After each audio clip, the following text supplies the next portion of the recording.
اور ان کو جامعہ کے قیام کا خیال کس طرح آیا؟ السلام علیکم ورحمۃ اللہ وبرکاتہ. الحمد للہ رب العالمین والصلاة والسلام علی حبیبہ سید الانبیاء واشرف المرسلین وعلی آلہ الطیبین الطاہرین واصحابہ الاکرمین الافضلین ومن والاہم وتبعہم باحسان اجمعین. اما بعد. ناظرین میں گرامی قدر، اقر سید ضیاء الدین نقشبندی اسی جامعہ نظامیہ میں شیخ الفقہ کے عہدے پر تدریس کی خدمت انجام دیتا ہے.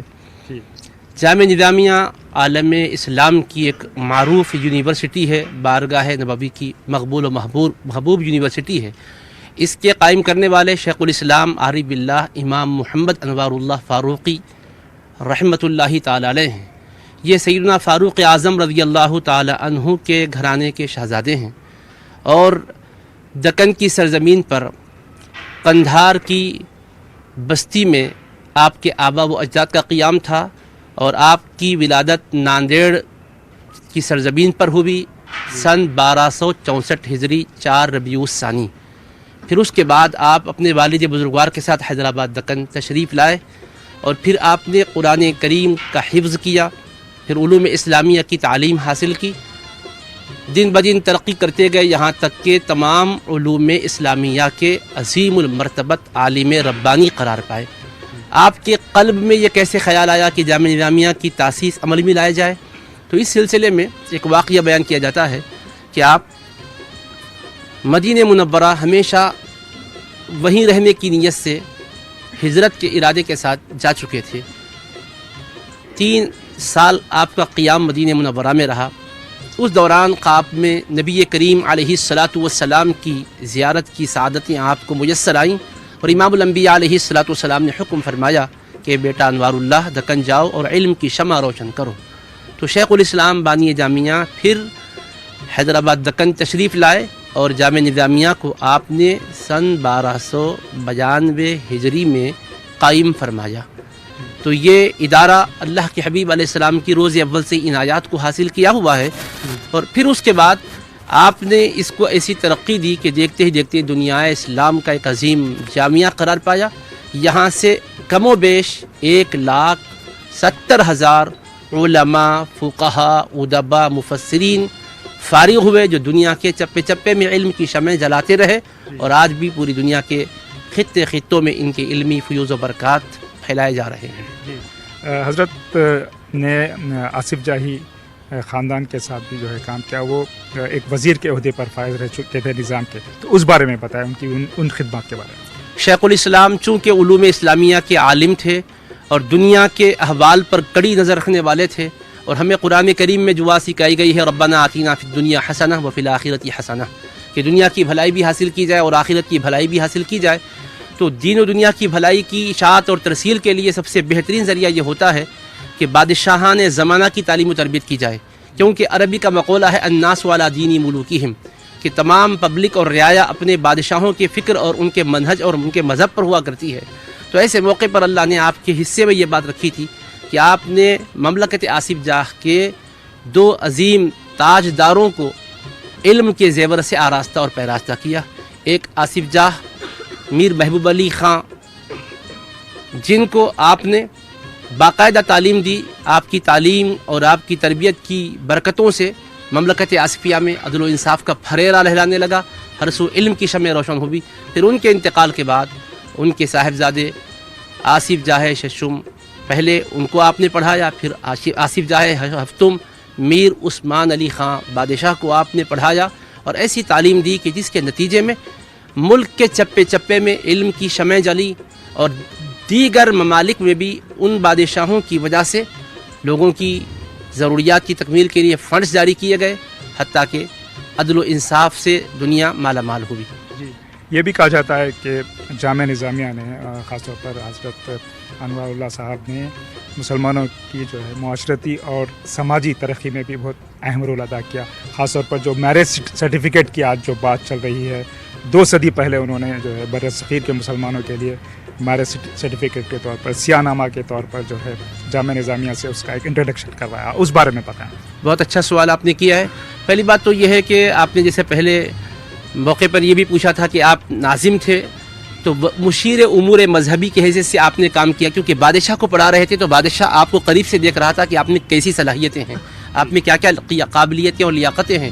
تو بادشاہ پر اس کا ایسا مثبت اثر پڑا کہ اس نے سوچا کہ مملکت کو اگر علم سے آراستہ کرنا ہو، عدل و انصاف کے پھول کھلانا ہو، تو ایسے اتالیق کو عظیم عہدے پر فائز کرنا ضروری ہے. تو آپ کو ناظم امور مذہبی بنایا گیا، پھر ترقی کر کے آپ کو وزیر کا درجہ دیا گیا اور وزارت عظمیٰ کے عہدے پر آپ کو فائز کیا گیا. تو شیخ الاسلام نے جو اصلاحات لائی ان میں یہ تھا کہ شادی بیاہ کے موقع پر اس زمانے میں کوئی باقاعدہ ریکارڈز مرتب نہیں ہوا کرتے تھے، جس کی وجہ سے دھاندلیاں ہوا کرتی تھی، بددیانتیاں ہوا کرتی تھی. تو شیخ الاسلام نے شادی بیاہ کے ریکارڈ کو محفوظ کرنے کے لیے سیاہ نامے مرتب کیے، جس کی 3 کاپیاں ہوتی ہے، ایک عاقد کے پاس، ایک عقیدہ کے پاس، بلکہ 4 کاپیاں ہوتی ہے، ایک نائب قاضی کے پاس، پھر ایک دفتر قضات میں، تاکہ کہیں ایک جگہ کوئی دھاندلی کرے گا تو دوسری جگہ صحیح صورتحال کیا ہے سامنے آئے گی. اگر 2 جگہ بھی کوئی اگر کرپشن کے ذریعے سے کوئی اس میں بددیانتی کرے تو اصل جو اس کی کاپی دارالقضاء میں ہوگی، نائب قاضی کے پاس ہوگی، وہاں صحیح صورتحال سے نمٹ سکتے. اس طرح سے آپ نے ایسا نظام بنایا کہ پوری مملکت میں اس وقت آپ کے علاوہ کہیں نظام نہیں تھا. آج بھی ہندوستان کے طول و عرض میں جب اس کا فیض پھیلنے لگا تو سبھوں نے کہا کہ واقعتاً دکن کے اندر جس طرح یہ نظام مرتب ہے، نہایت ہی مضبوط اور محکم ہے، اس کی روشنی میں ہمیں بھی ایسا ہی نظام، ایسا ہی سسٹم مرتب کرنا چاہیے. لوگ اس کی روشنی حاصل کر رہے ہیں. جی، یہاں کی جو لائبریری ہے، جامعہ کی لائبریری ہے، دنیا بھر میں مشہور ہے. کہا جاتا ہے کہ یہاں پر سنسکرت میں بھی جو ہے کتابیں ہیں، مخطوطات ہیں، اور دوسرے بھی جو علوم ہیں اس پر بھی کافی یہاں پر جو ہے ذخیرہ ہے. یہاں کی لائبریری کے بارے میں مختصراً بتائیں. شیخ الاسلام بانی جامعہ میں ایک عظیم لائبریری قائم کی، کیونکہ قوم کی ضرورت کی تکمیل صرف درسگاہ سے نہیں ہوتی ہے. درسگاہ میں باقاعدہ تعلیم پانے کے لیے لوگ آیا کرتے ہیں، لیکن اس کے علاوہ فرصت کے اوقات میں آ کر ہر قسم کے لوگ استفادہ کر سکیں. شیخ الاسلام نے ایک عظیم لائبریری قائم کی ہے، اور اس لائبریری کو آپ نے تمام علوم کی کتابوں سے مالا مال کیا. خود آپ نے قرآن کریم اور احادیث مبارکہ کی کتابیں، علوم اسلامی کی کتابیں تو رکھوائی، دیگر مذاہب کے ماننے والوں کی کتابیں بھی مخطوطات کے اندر محفوظ ہے اور مطبوعات کی شکل میں محفوظ ہے. ہزارہ کتب ہے. آج بھی عالم عرب سے، یورپ ممالک سے کوئی دورے کے لیے حیدرآباد آتے ہیں تو یہاں کی لائبریری دیکھے بغیر ان کا دورہ وہ ناتمام سمجھتے ہیں، اور اس علمی ذخیرے کی وہ بڑی پذیرائی کرتے ہیں. جی حضرت، بہت شکریہ. میں آپ کے پاس پھر واپس آؤں گا. منزہ، جیسا کہ ہم بات کر رہے تھے جامعہ نظامیہ کی، یہ جنوبی ہند کی سب سے بڑی جامعہ سمجھا جاتی ہے، اور یہاں پر اب تک ہزاروں جو ہے طلباء وہ یہاں سے گریجویٹ ہو چکے ہیں. آئیے بات کرتے ہیں، چند طلباء ہمارے ساتھ ہیں. بھائی بتائیں آپ کا نام کیا ہے اور آپ کہاں سے آئے ہیں یہاں پر؟ السلام علیکم ورحمۃ اللہ وبرکاتہ. جی، میرا نام محمد حسین قریشی ہے. میں محبوب نگر کا ساکن ہوں. یہاں پچھلے 6 سالوں سے علم دین حاصل کر رہا ہوں، اور میں نے ان 6 سالوں میں بہت سی چیزیں سیکھی ہے. یہ مدرسہ شیخ الاسلام، اس کے بانی شیخ الاسلام بانی جامعہ نظامیہ علیہ رحمۃ رضوان ہے، جن کی ذات محتاج تعارف نہیں ہے. شیخ الاسلام بانی جامعہ نظامیہ رحمۃ اللہ تعالیٰ علیہ ایک ایسی ہستی ہے جن کی ولادت کی بشارت حضرت یتیم شاہ ولی رحمۃ اللہ تعالیٰ علیہ نے دی تھی، جو وقت کے بہت بڑے ولی تھے. اور شیخ الاسلام علیہ رحمۃ رضوان کی جب ولادت ہوئی تو آپ نے ابتدائی تعلیم، اعلیٰ تعلیم اپنے والد ماجد سے حاصل کی. پھر اس کے بعد مختلف علوم میں آپ نے درک حاصل کیا. مختلف اس وقت کے بڑے بڑے اساتذہ سے آپ نے علم دین سیکھا، اور جب علم دین سیکھنے کے بعد تبلیغ اشاعت اور علم دین کو پھیلانے میں آپ لگ گئے. شیخ الاسلام بانی جامعہ نظامیہ علیہ رحمۃ رضوان کے خدمات کے حوالے سے اگر بات کی جائے تو شیخ الاسلام بانی جامعہ علیہ رحمہ نے مختلف بے شمار خدمات انجام دی ہیں. جیسا کہ آپ دیکھ رہے ہیں کہ جہاں پر آپ کھڑے ہیں، جامعہ نظامیہ جس کو کہا جاتا ہے، یہ تقریباً 150 سال ہونے جا رہا ہے. شیخ الاسلام علیہ رحمۃ رضوان اپنے زندگی میں حضور پاک علیہ الصلوۃ والسلام کے مدینہ منورہ چلے گئے تھے رہنے کے لیے، وہاں پر زیارت کے لیے چلے گئے تھے، اور یہ ارادہ کر کے گئے تھے کہ میں وہیں پر رہ جاؤں گا. لیکن شیخ الاسلام علیہ رحمۃ رضوان کو حضور پاک علیہ الصلوۃ والسلام خواب میں آ کر حکم فرماتے ہیں، 1 مرتبہ 2 مرتبہ 3 مرتبہ فرماتے ہیں. تو اس کے بعد رسول پاک علیہ الصلوۃ والسلام حکم فرمانے کے بعد بانی جامعہ نظامیہ علیہ رحمۃ رضوان سرزمین حیدرآباد کا رخ کر کے آپ جامعہ نظامیہ کو قائم کیا. اور جامعہ نظامیہ کو قائم کرنے کے بعد میں یہاں پر شیخ الاسلام علیہ رحمۃ رضوان نے نصاب تعلیم کا آغاز کیا، اور مختلف طلباء کو یہاں پر علم دین سے آراستہ و پیراستہ کیا. شیخ الاسلام بانی جامعہ نظامیہ علیہ رحمۃ رضوان نے بہت سی خدمات انجام دی ہیں، جیسا کہ کتب خانہ آصفیہ ہے، جامعہ نظامیہ ہے، اور آپ نے ہر عنوان پر کتابیں لکھی ہیں. اگر آپ کی کتابوں سے حوالہ اگر کتابوں کے حوالے سے بات کی جائے تو اب عصری حالات کے تناظر میں بھی شیخ الاسلام بانی جامعہ نظامیہ علیہ رحمۃ رضوان کی تصانیف اگر آپ کو پڑھیں، آپ کی تصانیف کو پڑھا جائے تو آج کے دور میں بھی شیخ الاسلام علیہ رحمۃ رضوان کی تصانیف سے ہم راہ راست پر آ سکتے ہیں. بہت شکریہ صاحب آپ کا. ایک اور یہاں پر اس طالب علم ہیں، ان سے جانے کی کوشش کرتے ہیں. آپ جو ہے کئی دوسرے جو یونیورسٹیز ہیں، دوسری جو جامعات ہیں، ان کے جو طلباء ہیں ان سے بھی انٹریکشن کرتے ہوں گے، ان سے بھی بات چیت کرتے ہیں. تو آپ کیا سمجھتے ہیں دوسری جامعات میں اور جامعہ نظامیہ میں کیا فرق ہے؟ لگاتار 200 سال سے جامعہ کام کر رہی ہے، تو آپ کیا سمجھتے ہیں اس کی کیا خاص بات ہے؟ السلام علیکم ورحمۃ اللہ وبرکاتہ. میرا نام سید شہباز ہے، میں بارگس میں رہتا ہوں، اور الحمدللہ یہاں جامعہ نظامیہ میں 8 سال سے تقریباً تعلیم حاصل کر رہا ہوں. حضرت شیخ الاسلام علیہ الرحمٰن نے اس جامعہ کو تقویٰ کی بنیاد پر قائم کیا ہے، اور اگر ہم آپ کی خدمات کا جائزہ لیں تو آج ہمیں دکن میں جو اسلام کا پرچم آسمان کی بلندیوں پر لہراتا ہوا نظر آ رہا ہے، در حقیقت یہ شیخ الاسلام علیہ الرحمٰن کی کاوشوں کا نتیجہ ہے. آپ نے ہر اعتبار سے، چاہے تحریری طور پر ہو یا معاشرتی طور پر ہو یا شخصی طور پر ہو، آپ نے اسلام کی خدمت دی ہے. دوسرے جامعات کے مقابلے میں اگر بات کی جائے تو بالخصوص یہاں پر ہم کو جو تعلیم ملتی ہے، ایک تو ہمارا جو طریقہ ہے وہ بالکل معتدلانہ طریقہ ہے. اعتدال سے ہم کام لیتے ہیں، نہ تعصب پایا جاتا ہے اور نہ ہی دیگر دوسروں پر ہم شخصی طور پر وار کرتے ہیں. بالکل اعتدال کے ساتھ ہماری تعلیم ہوتی ہے. اور حضرت کے تھوڑے سیئنگز بھی ہیں، جو مقولے بھی ہیں، وہ ہمیں بتائیں، مشہور مقولے. آپ امت مسلمہ کی ہر اعتبار سے رہنمائی کرتے ہیں.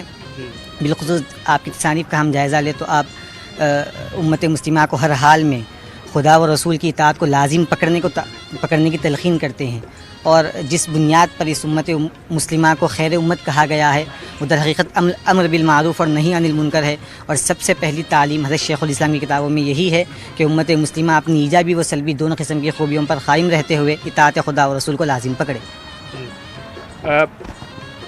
منزہ، جیسا کہ ہم بات کر رہے تھے، 2 طلباء سے ہم نے بات کی جامعہ نظامیہ کے بارے میں. یہاں پر جو ہے کل تک جو ہے عرس کے تقاریب بھی منعقد ہوتے رہے ہیں. ہاں، تو ہم اب جاننے کی کوشش کریں گے کہ یہاں پر جو ہے کل جو عرس کی تقریب تھی وہ کس طرح منعقد کی گئی. بتائیں، آپ کل یہاں پر عرس کی تقریب میں تھے، تو آپ کیا کہیں گے؟ کتنی اہمیت ہے جو حضرت کی جو عرس تقاریب منانا؟ اتنی بڑی جامعہ انہوں نے قائم کی ہے، ہزاروں طلباء جو ہے اس سے مستفید ہو چکے ہیں، تو کیا اہمیت، عرس کی کیا اہمیت ہے یہاں پر؟ نحمدہ ونصلی ونسلم علی رسولہ الکریم وعلی آلہ وصحبہ اجمعین، اما بعد.